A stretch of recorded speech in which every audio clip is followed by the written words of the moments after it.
तो देखते हैं भाई प्रजनन प्रणाली एवं पशु प्रजनन की विभिन्न विधियां, system of breeding and various method of cattle breeding. तो यहाँ पर हम क्या देखने वाले हैं? पशु प्रजनन की विधियां। क्या देखने वाले हैं? पशु प्रजनन की विधियां।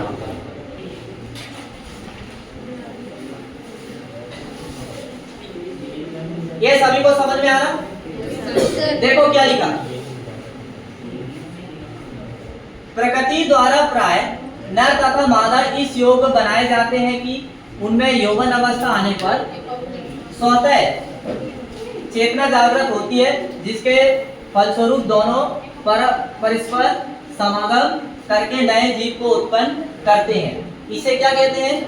प्राकृतिक प्रजनन। क्या कहते हैं? प्राकृतिक प्रजनन। मान लीजिए हमारे यहाँ छुट्टे बहुत सारे गाय और सांड घूमते रहते हैं।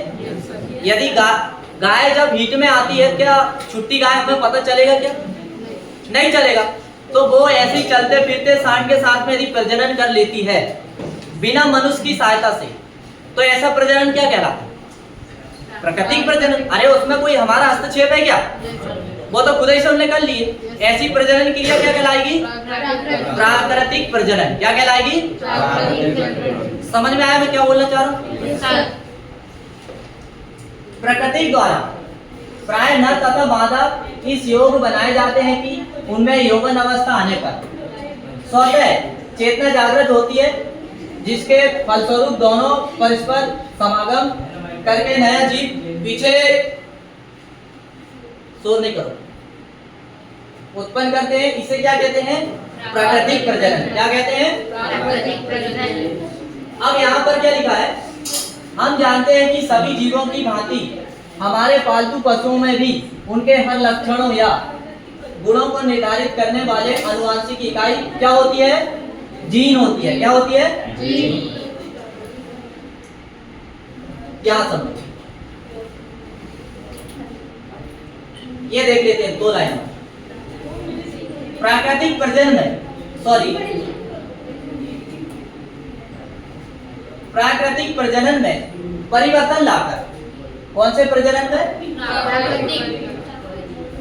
प्राकृतिक प्रजनन में परिवर्तन लाकर पशुपालक अपनी इच्छा अनुसार या ऐच्छिक गुणों के आधार पर अपने पशुओं का प्रजनन करा सकता है तथा उत्तम पशु पैदा करा सकता है। इस प्रजनन प्रणाली को क्या कहते हैं? कृत्रिम प्रजनन। अब इसमें मनुष्य का हस्तक्षेप है कि नहीं? अरे मनुष्य के द्वारा हो रही नहीं है। अब मनुष्य के द्वारा कैसे होगी? वो कोई उत्तम, जैसे उसके घर की गाय में, मान लीजिए कोई भी पशुपालक है, उसके घर में वो गाय पालन कर रहा है और उसकी गाय हीट में आई, तो वो अच्छे सांड से उसका क्या कराए? प्रजनन कराएगा। कराएगा कि नहीं कराएगा? तो इसमें उसका सहयोग है कि नहीं? ऐसा प्रजनन क्या कहलाता है? कृत्रिम प्रजनन कहलाता है। क्या कहलाता है? ये बात क्लियर हुई? इधर प्राकृतिक प्रजनन में मनुष्य का कोई सहयोग था क्या? खुद ही पशु जो है अपने हिसाब से प्रजनन की क्रिया करते हैं और बच्चे को जन्म देते हैं। अब इसके बाद में यहाँ देखो, कृत्रिम प्रजनन की विभिन्न विधियां। क्या देखेंगे? कृत्रिम प्रजनन की विभिन्न विधियां। दो विधि होती है। कितनी होती है? दो। अंतः प्रजनन, बाह्य प्रजनन। ठीक, अंतः प्रजनन को इनब्रीडिंग कहते हैं और इसके अंदर दो और विधि आती है, संप्रजनन, अंतर्वंश प्रजनन। संप्रजनन को क्या कहते हैं? क्रॉस ब्रीडिंग कहते हैं। क्या कहते हैं? Cross breeding. और अंतर्वंश प्रजनन को क्या कहते हैं? Line breeding. क्या कहते हैं? Line breeding. क्या ये दो बातें समझ में आई? ये अंतः प्रजनन के अंदर की विधियां। अब यहाँ देखिए बाह्य प्रजनन। बाह्य प्रजनन को इंग्लिश में क्या बोलते हैं? आउट ब्रीडिंग बोलते हैं। क्या बोलते हैं? Out breeding. अब इसके अंदर दो विधियां, क्रमोन्नति और प्रसंस्करण। क्या दिया है? प्रसंस्करण। क्रमोन्नति को ग्रेडिंग अप बोलते हैं और प्रसंस्करण को हाइब्रिडाइजेशन बोलते हैं। जो अभी हाइब्रिड मक्का आता है नहीं, वो ऐसे ही तैयार किया जाता है। अब पहली कौन सी विधि देखेंगे? अंतः प्रजनन। कौन सी देखेंगे? कौन सी विधि देखेंगे? अंतः प्रजनन। हाँ, प्रजनन की हम पहली विधि देखेंगे। देखिए इनब्रीडिंग, अंतः प्रजनन क्या होता है? अंतः प्रजनन देखो नाम से ही पता चल रहा है कि ये जो है ये ऐसी विधि है, एक ही नस्ल मतलब एक ही परिवार के पशुओं को 4 से 5 साल तक मिलाते रहते हैं। क्या करते हैं? 4 से 5 साल मिलाते रहते हैं एक ही परिवार के पशुओं को। देखो यहाँ एक लाइन समझो, प्रजनन की इस विधि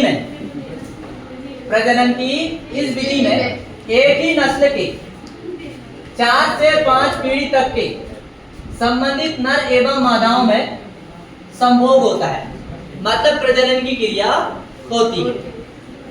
एक बार फिर से, प्रजनन की इस विधि में, संप्रजनन की इस विधि में एक ही नस्ल के 4 से 5 पीढ़ी तक के संबंधित नर एवं मादाओं में संभोग होता है। अब ये 2 प्रकार का होता है। कितने प्रकार का? 2। संप्रजनन और अंतर्वश प्रजनन। देखो संप्रजनन यहाँ समझ में आया, संप्रजनन आपको यहाँ समझ में आएगा। ये जो आप देख रहे हैं ना अंतः प्रजनन, यहाँ समझ में आएगा संप्रजनन। देखो संप्रजनन में क्या होता है,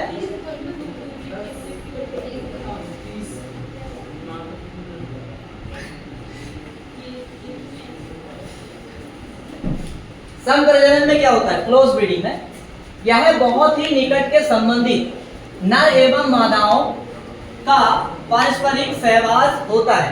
उदाहरण देखो, माँ बेटा, क्या ये अलग अलग है क्या? एक ही परिवार के सदस्य ना? यहाँ देखो एक ही परिवार के सदस्य कि नहीं? सगा भाई सगी बहन, पिता पुत्री, तो ये एक ही परिवार में ये प्रजनन की क्रिया हो रही नहीं? पशुओं में ऐसी होती है, उनको आइडिया नहीं रहता है, उनको नेचुरल ऐसे ही होता, मतलब उनका स्वभाव ऐसे ही रहता है कि माता पिता से पिता पुत्री में ऐसे उनके बीच में प्रजनन की क्रिया हो जाती है। इससे क्या पता चल रहा है आपको? नजदीक प्रजनन है कि नहीं? एक ही परिवार में हो रहा, एक ही परिवार में जब प्रजनन की क्रिया होती है 4 से 5 पीढ़ी तक, कितनी पीढ़ी तक? 4 से 5। ऐसा प्रजनन क्या कहलाता है? अंतः प्रजनन। क्या कहलाता है? समझ में आया? अंतः प्रजनन मतलब एक ही परिवार के अंदर होने वाला प्रजनन, एक ही परिवार के अंदर होने वाला प्रजनन। अब देखो अंतर्वश प्रजनन देखेंगे। क्या देखेंगे? Line breeding. क्या देखेंगे? अब अंतर लेके, मतलब अब इसमें हम एक ही परिवार में न करा के थोड़ा सा दूर परिवार से रिश्ता जोड़ेंगे। देखिए, संप्रजनन के अलावा जो भी प्रजनन 4 से 5 पीढ़ी के संबंधित नर मादाओं में होता है, क्या कहलाता है? अंतर्वश प्रजनन कहलाता है। क्या कहलाता है? अर्थात इस विधि में संप्रजनन की अपेक्षाकृत दूर के संबंधित पशुओं में संभोग होता है, मतलब एक ही परिवार में संभोग ना होकर और अड़ोस पड़ोस के परिवार से क्या होता है? संभोग होता है। ठीक, उदाहरण के लिए देखो, चचेरा भाई चचेरी बहन, दूर दूर का रिश्ता है कि नहीं? अरे है कि नहीं दूर दूर का? 2-3 पीढ़ी का रिश्ता है इनमें। पोता दादी, बाबा और पोती, ये है अंतर्वश प्रजनन। अब अंतर्वश प्रजनन के लाभ और दोष और उद्देश्य, ये तीनों कल आपको लिख के लाना है। ये तीनों क्या करना है आपको? लिख के लाना है। क्या क्या लिख के लाना है? अंतर्वश प्रजनन के लाभ,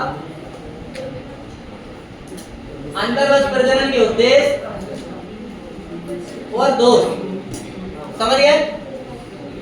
अरे समझे कि नहीं? हाँ, ये तीनों लिख के लाना है।